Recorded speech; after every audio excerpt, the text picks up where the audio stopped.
वहीं पंचायत चुनाव को लेकर नामांकन आज होना है। पहले और दूसरे चरण के लिए नामांकन की प्रक्रिया होनी है। 20 दिसंबर तक नामांकन दाखिल हो सकेंगे। तीसरे चरण के लिए 30 दिसंबर से नामांकन होंगे।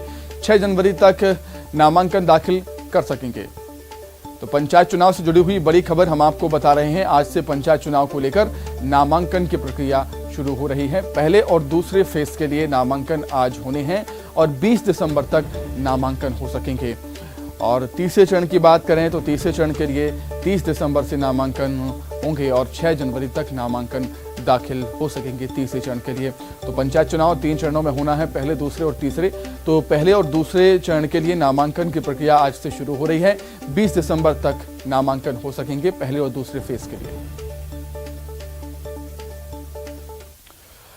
राजधानी भोपाल से बड़ी खबर। यूपी चुनाव में जुटेंगे कांग्रेस के कई दिग्गज नेता। प्रियंका गांधी ने बड़े नेताओं के नाम यहां पर मांगे हैं। एमपी से विधायक बड़े नेताओं के नाम प्रियंका गांधी ने मांगे हैं। ग्वालियर चंबल के नेता प्रचार करने के लिए यूपी जाएंगे। विंध्य बुंदेलखंड से नेता भी प्रचार करने के लिए जाएंगे। आपको बता दें, एमपी की सीमा से यूपी की 50 सीटें लगती हैं, जो काफी महत्वपूर्ण आने वाले विधानसभा चुनाव के लिए मानी जा रही हैं। यही वजह है कि कांग्रेस अब अपना पूरा फोकस यूपी पर कर रही है, क्योंकि हम सब ये भी जानते हैं कि सत्ता का दरवाजा यूपी से ही होकर गुजरता है। यही वजह है कि एक तरफ जो कांग्रेस का केंद्रीय नेतृत्व है वो छत्तीसगढ़ मॉडल को लागू करने की बात कहता है, वहीं जो एमपी के बड़े नेता हैं उनको भी जिम्मेदारियां यहां पर सौंपी जाएंगी यूपी चुनाव को देखते हुए।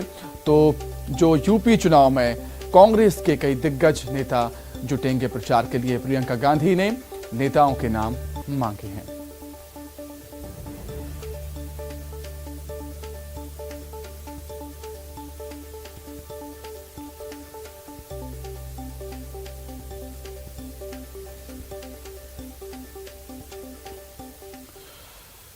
तो इस पूरी खबर पर अधिक चर्चा के लिए हम सीधे रुख करेंगे। मेरे सहयोगी शरद हमारे साथ लाइव जुड़ गए हैं भोपाल से, उन्हीं का रुख कर लेते हैं। शरद, हम सब जानते हैं कि सत्ता का दरवाजा यूपी से होकर गुजरता है, इसीलिए कांग्रेस का फोकस अब यूपी चुनाव पर है, आने वाले विधानसभा चुनाव पर। यही वजह है कि छत्तीसगढ़ का मॉडल भी अब यूपी में लागू होगा और एमपी कांग्रेस के बड़े नेताओं की भी जिम्मेदारियां यहां पर बनती हैं और कहीं ना कहीं इन बड़े नेताओं का भी लाभ उठाने की कोशिश यहां पर कांग्रेस कर रही है यूपी चुनाव में।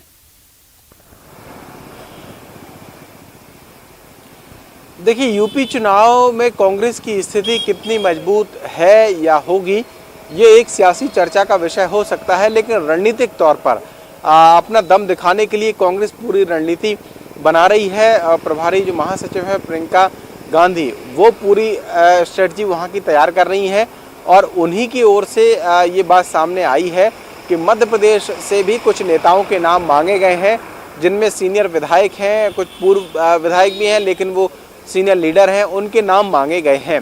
देखिए, मध्य प्रदेश से उत्तर प्रदेश जाना सिर्फ कांग्रेस ही नहीं, अगर हम बीजेपी की भी बात करें तो बीजेपी की भी कई बड़े नेताओं को उत्तर प्रदेश में जिम्मेदारी दी जा सकती है, ऐसी बातें चल रही हैं। और इसके पीछे की वजह भी है, देखिए अगर हम ग्वालियर चंबल का इलाका देखें तो वो भी उत्तर प्रदेश की सीमा से लगता है। उधर अगर हम इटावा देखें या इस तरफ जालौन को देखें या झांसी को देखें, ये पूरा जो बेल्ट है उत्तर प्रदेश का, वो मध्य प्रदेश के भिंड, दतिया, ये जो इलाके हैं वहाँ से लगता है।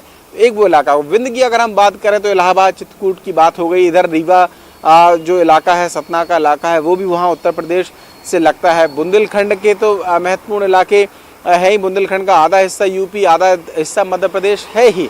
तो वहाँ की जो परिस्थितियाँ हैं उसके लिहाज से जो नेता महत्वपूर्ण हो सकते हैं उत्तर प्रदेश में कांग्रेस के, उन नेताओं के नाम मांगे गए हैं, क्योंकि सभी पार्टियां अपने प्रचार की रणनीति में लगी हुई हैं राजनीतिक तौर पर।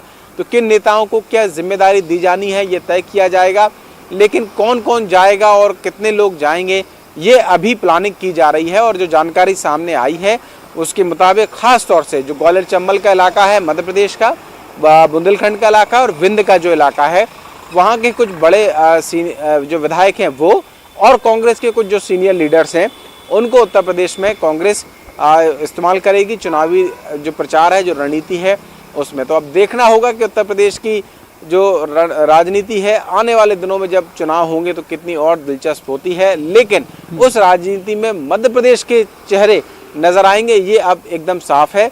सिर्फ कांग्रेस ही नहीं बल्कि बीजेपी के भी चेहरे। बिल्कुल बिल्कुल शरद, आपका बहुत